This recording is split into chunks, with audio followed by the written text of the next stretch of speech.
acompaña. Decíamos recién que íbamos a seguir hablando un poquito más del caso de lo de Chapecoense.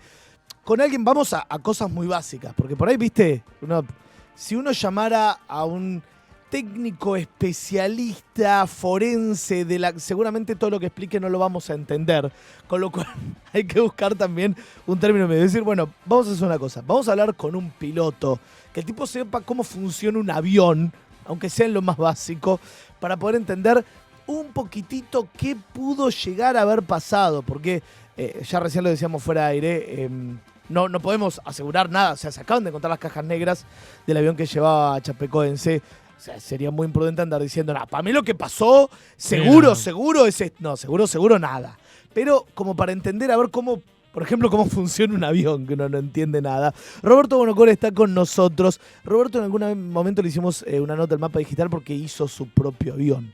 O sea, el tipo anda de un avión que lo hizo él. Lo subimos a Roberto, la cara de Roberto. Sí, la vi esa Roberto nota, Curry. pobre, Es sí. inolvidable la cara de Roberto. Yo no sé si le dejó mucho olor adentro del avión. Yo creo que sí. Pero fue impresionante. Roberto, ¿cómo estás? Muy buenas tardes. Muy buenas tardes. Del episodio ese, no sé si no contaste el detalle más importante, que el avión es de acrobacia, así que El avión es de acrobacia. la cara de Roberto era más que nada por las maniobras acrobáticas, no tanto por el vuelo en Que sí. además estuvimos haciendo acrobacias antes de que se suba Roberto. Y Roberto fue como, pará, era la primera vez que se subía un avión, Roberto. Y era como, no des vuelta, no, tranquilo. Me dice, tranquilo, seguro me va a empezar a dar vueltas arriba. No, lo último que necesitas es un tipo con pánico sentado al lado tuyo. No, siempre tratamos que el vuelo se disfrute, más allá de que sea de acrobacia, uno va mirando al pasajero en general. Lo que me gustaba de Planeador es que lo primero que se pone en blanco son las orejas. En el avión, como tienen los auriculares, no los vemos hasta que se le pone blanca el resto de la cara. Así que, en general, vamos preguntando porque la idea es que lo disfruten, ¿no? Pero no, él la pasó re bien y lo disfrutó un montón. Sí. Como todo miedo a lo desconocido, es normal. Bajó con coraje y todo. Ahora, ya le dije a Gonzalo, la próxima voy yo, me subo yo y me revolean. Yo no quiero hablar mal Hasta del que pida, por conductor del favor. programa, pero en esa ocasión se le ofreció al conductor del programa, actual conductor del programa, volar en el avión y no quiso. No, teníamos que tenerlo a Roberto, pero ahora, sí, ahora ya está, me tengo que subir yo. Cuando Me lo quieras. tiene que permitir, por favor. Pero vamos a hablar del tema del avión, Roberto, de cómo funciona todo esto que se está hablando. También, hoy a la mañana decían que por falta de combustible podría haber existido una falla eléctrica, porque viste que en el audio se habla de una falla eléctrica.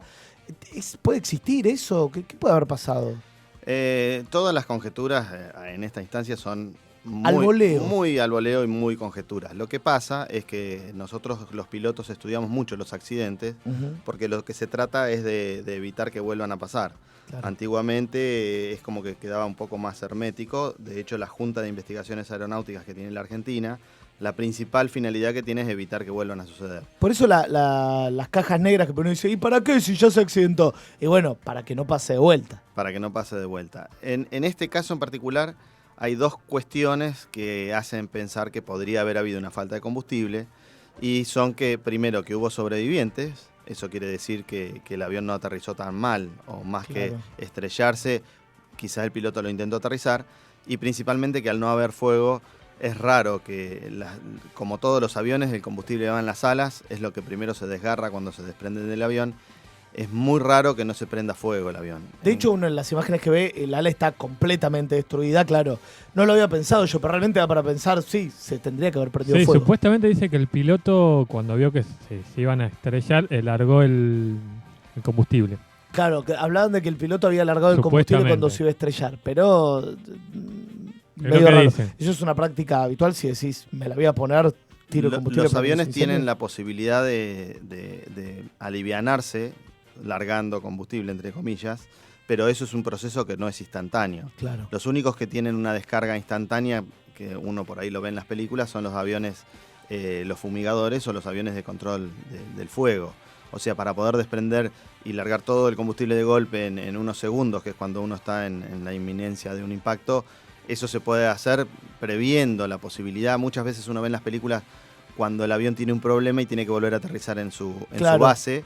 Entonces el avión vuela 45 minutos, 50 minutos soltando combustible, justamente para que el aterrizaje tenga algo de combustible para un eventual aterrizaje frustrado y tener que aterrizar de vuelta, pero no tanto que el avión principalmente es para que no aterricen pesados. O sea, Claro. los aviones tienen un límite de despegue y un límite de aterrizaje. Entonces, si el avión tiene que aterrizar ni bien salió, generalmente está muy pesado y por eso se libera combustible. No creo que sea este caso, pero bueno, volvemos a lo mismo. Es bastante... Todo conjetura. Claro. Todo conjetura. Es para entender también el marco, porque se dicen muchas cosas también sobre qué pasaba con esto del peso, del aterrizaje.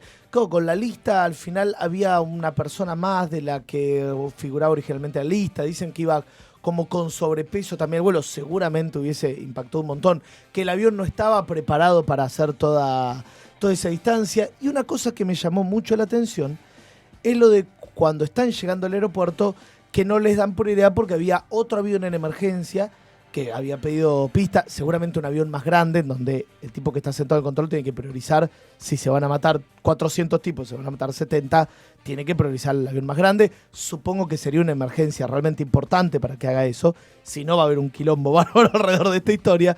Y un tercer avión además que también estaba esperando.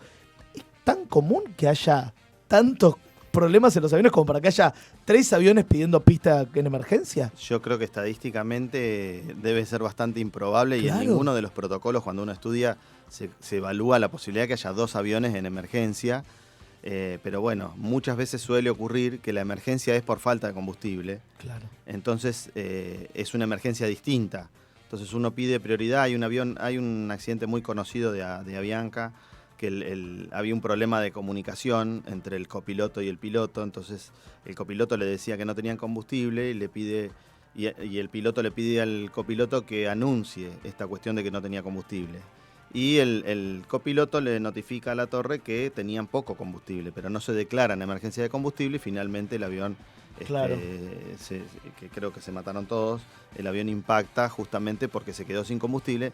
Nunca entendieron la real importancia de esto. Por lo tanto, es bastante común o frecuente, no es común, consideremos que hay miles de vuelos diarios y prácticamente no hay accidentes, o sea que son casos muy puntuales en los que se pide prioridad por combustible, pero no se le transmite al controlador que realmente es una emergencia y que necesita prioridad 1.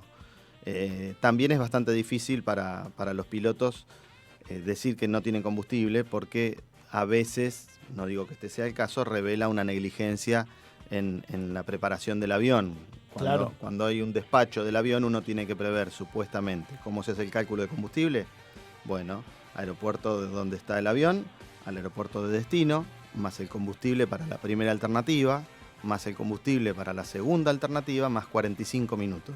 O sea que se supone que para que uno se quede sin combustible, si yo voy de Buenos Aires a Corrientes y me quedo sin combustible, yo cuando hice el plan de vuelo, si es un vuelo instrumental, preví 2 alternativas. Claro.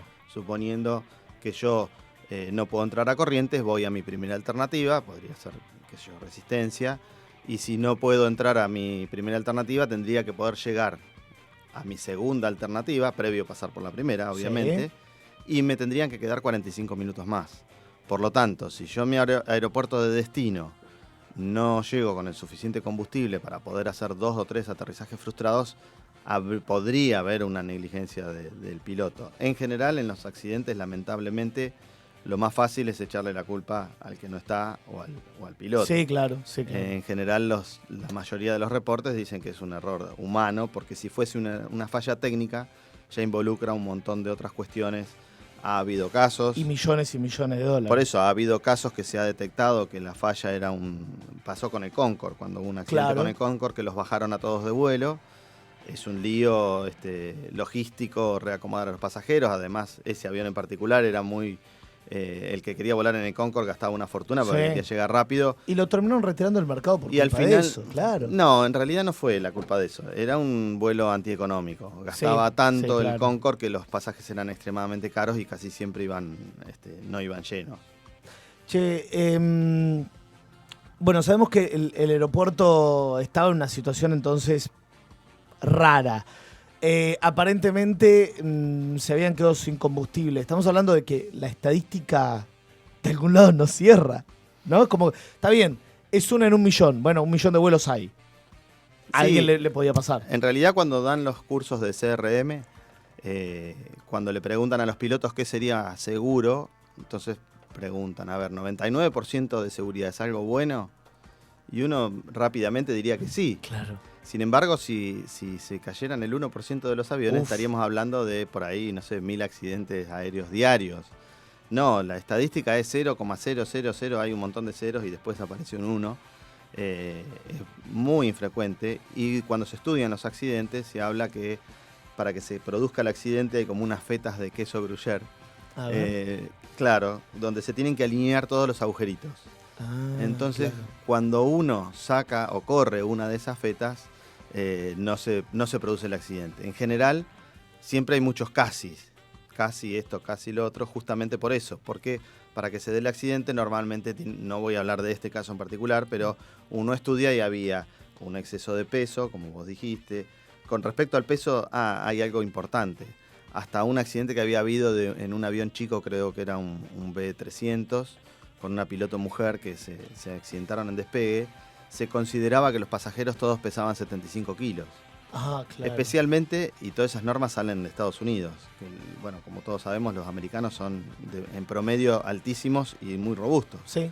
Bueno, antes se hacía todos los cálculos de peso y balanceo de los aviones en función a ese peso. A raíz de todo este problema y este accidente en particular, que el avión estaba técnicamente bien, pero en la realidad el centro de gravedad, que es lo que hace que el avión por ahí vuele mal o vuele cabreado, le decimos a los pilotos cuando está pesado de cola, o picado cuando está pesado de nariz, va en contra del vuelo en sí. Y bueno, justamente este tema es lo que hay que tener en cuenta. Entonces, probablemente estaban fuera de las estadísticas, como decía, para que se produzca un accidente. Fuera de las estadísticas los pasajeros, que son todos gorditos, son todos como yo, todos de 100 kilos. Además tenían por ahí un exceso de equipaje, que por más que a uno le cobren el exceso de equipaje, la realidad es que la valija la suben igual al avión. Sí. Además había por ahí un piloto inexperto, un problema en el despacho, una falla en el combustible. O sea, son un montón de factores que se tienen que dar para llegar al accidente. Por eso es que es difícil decir que la causa fue una sola, y más, por supuesto, sin las cajas negras. La caja negra es fundamental porque da, además de muchísimos parámetros del avión, como justamente el centro de gravedad, qué pasaba con los motores, qué pasaba con los comandos de vuelo, también graba las voces de los pilotos. Es una memoria circular y graba las últimas, normalmente son 24 horas. Mucha gente ahora espera que se encontraron las cajas negras, como a ver si en la próxima hora tienen novedades. Es un quilombo la caja negra. Vamos a calmarnos. Sacan, hay chips ahí adentro, tienen que meterlos en unos dispositivos para leerlo, ¿no? Va a haber un lío de por medio. Sí, las cajas negras siguen grabando en cinta, creo que todavía sigue siendo así. La parte de audio, sí. Y eso en realidad no las puede abrir cualquiera. Las cajas negras tienen que ir a la fábrica y se hace una grabación de todo lo que contiene la cinta, ya sea datos y voces, y después se procesa y después la Junta de Investigaciones, no sé en este caso si tendrá la de Colombia, supongo. Claro, que es donde ocurrió el accidente. Normalmente es donde ocurre el accidente. Cuando no tienen recursos, como ha pasado acá cuando fue el accidente de Sol, que se mandaron a Estados Unidos o a Francia y un montón de lugares, el país lo delega, pero en realidad, a pesar que soy abogado, desconozco cómo será esta cuestión legal en Colombia, ¿no? Porque son bastante particulares.